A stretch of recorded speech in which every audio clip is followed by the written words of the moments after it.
Hey everybody, my name is Jay Young and welcome to the first episode of my brand new podcast.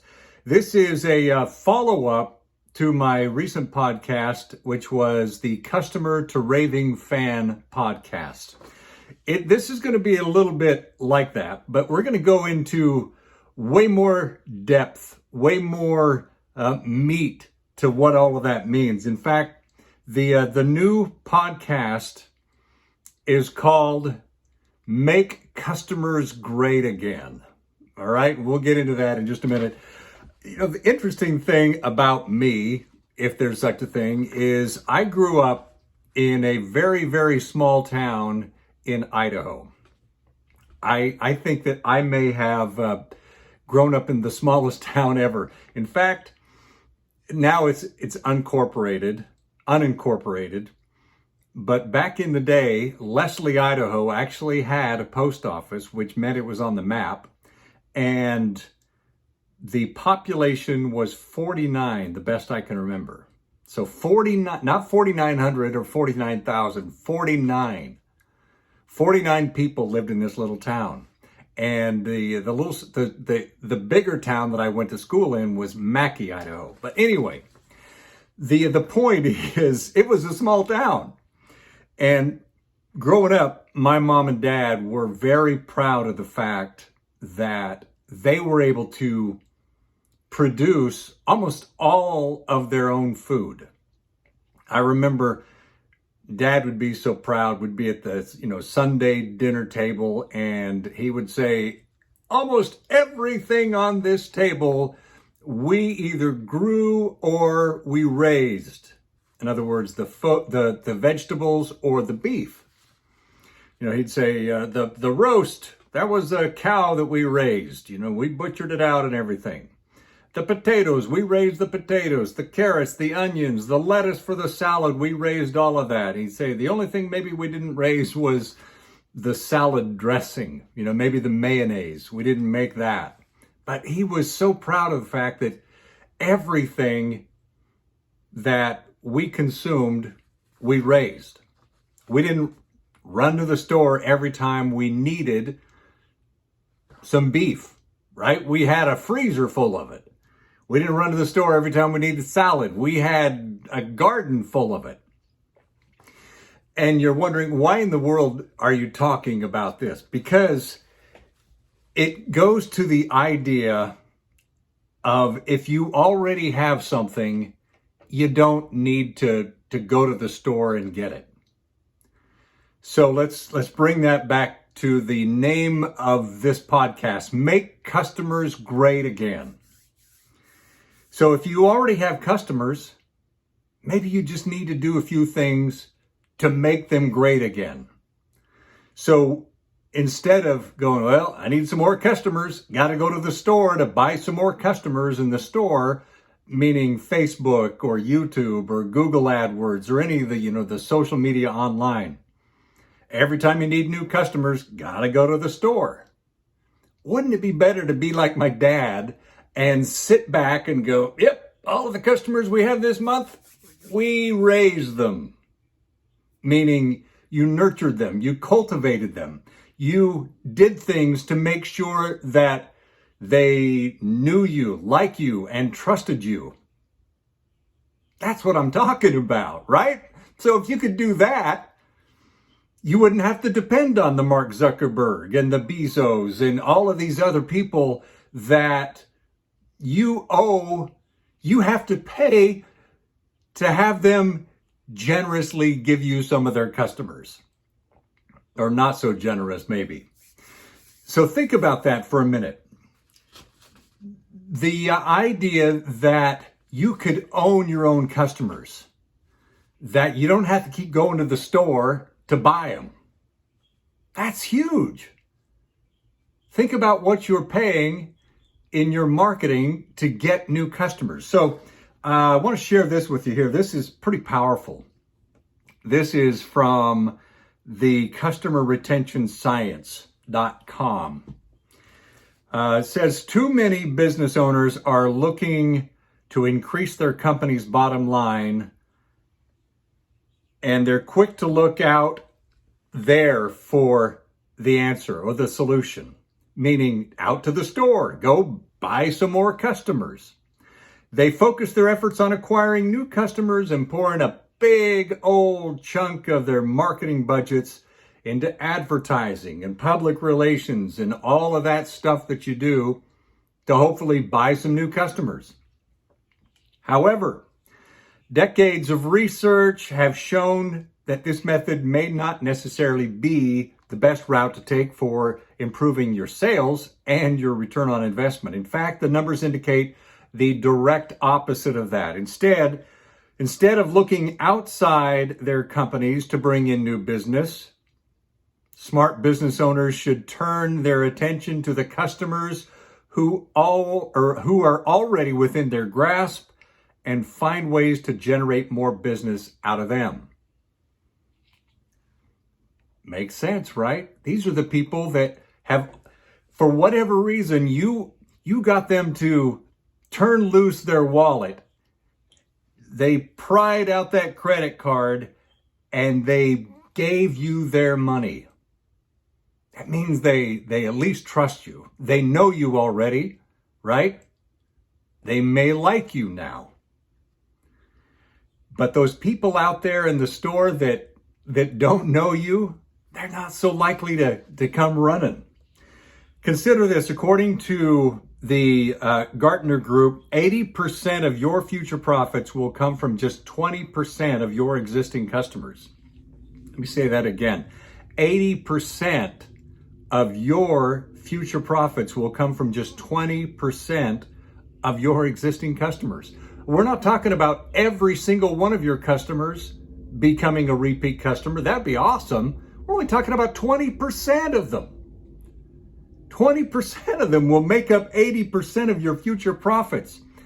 And that means the revenue sources you've been trying to find are most likely sitting right under your nose, waiting to be nurtured, waiting to be cultivated, just like my dad's garden, just like the beef that we raised. That's what I'm talking about. Making customers great again. And you don't have to make every single one of them great again. That's the cool thing about this. You think, well, I have to be perfect at this. I have to be able to be Superman. You don't. Can you get 20%? That's what I'm talking about. So that is the power of customer retention.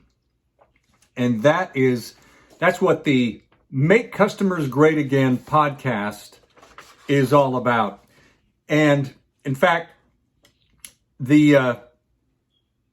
our mission here is really not to be just another marketer that sells ads, that does the search engine optimization, builds your typical brochure-looking website that people get lost in, and they just like, I came here looking for something, and now I don't know where it is. You get bombarded with those kind of people every day, right? Well, that's not what we want to be. We don't want to be that. My mission is to help business owners truly see the incredible value that they have right in front of them by building a relationship with their current and past customers, because these people already know you. They already like you. They already trust you. I want to change the world by helping business owners discover the processes and the techniques that everyone can use, especially online, to get more repeat customers, more referrals from their current customers, make more sales, and net more profits. So I have a mentor, Russell Brunson, who teaches a principle. And it's the principle he's always talking about is the power of your list, right? He talks about, your list is the greatest asset in the history of the world. Your list makes your business pandemic proof. Your list makes your business whatever slow season you have proof. In other words, you don't have to go, well, I'm not sure if we're going to be able to do that or not because July is typically our slow month or May is typically our slow month. You don't need to have slow months anymore. Even when the whole world colludes and comes down upon you with some pandemic, it doesn't have to affect you because you have the greatest safety net in the world, and that is your list. And that's why we want to make customers great again.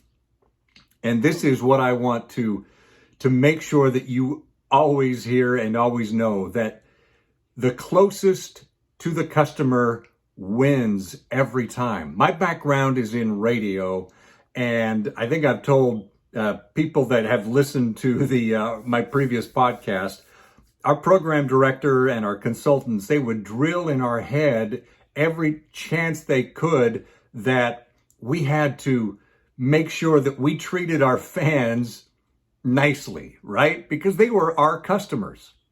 He said, you got to do everything you can to make sure that the fans know you, like you, and trust you. You've got to be closest to the fan because the closest to the fan wins every time.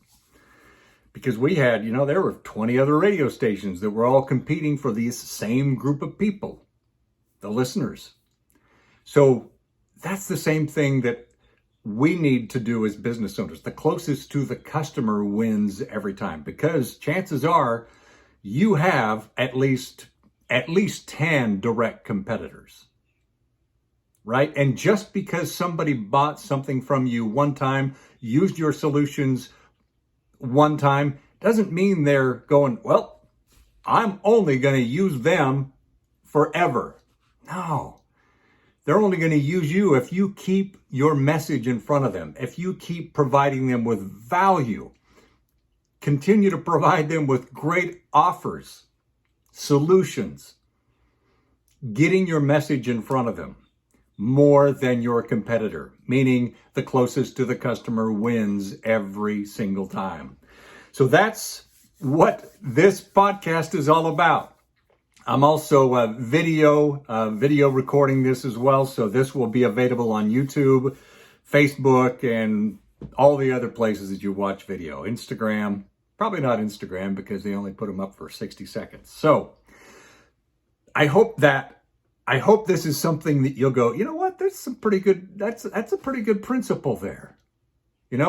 Because I'll talk to business owners quite often and I'll say, because they all want, hey, I need to do ads. I need to run some ads. I said, you know what?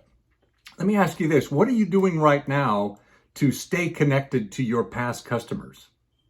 And they go, well, you want to know the honest truth? We really suck at that. And I hear that over and over.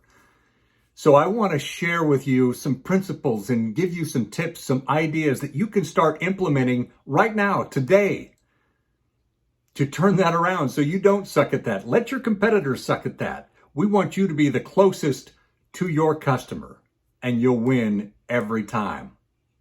Again, my name is Jay Young. Thank you so much for watching today. If you got something out of this, please leave a comment in the comment section below.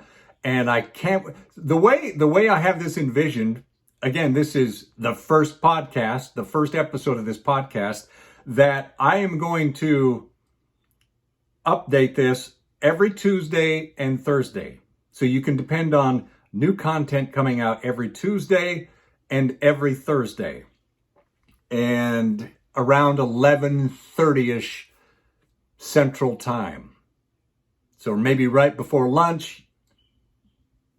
Either way, you'll be able to grab it and take a listen to it. And today's might have gone a little longer, but my goal is to be able to pack a bunch of content in the shortest amount of time. I'm not here to bloviate for 30 or 40 minutes. I want to get to the meat, give it to you, and let you get on your way, implement it. That's what this is all about. And of course, you can always go to makecustomersgreatagain.com to to find different links and different any of the resources that I may talk about will always be there at makecustomersgreatagain.com. So thanks so much for watching. Thanks so much for listening today. Again, my name is Jay Young. I hope you have a great day.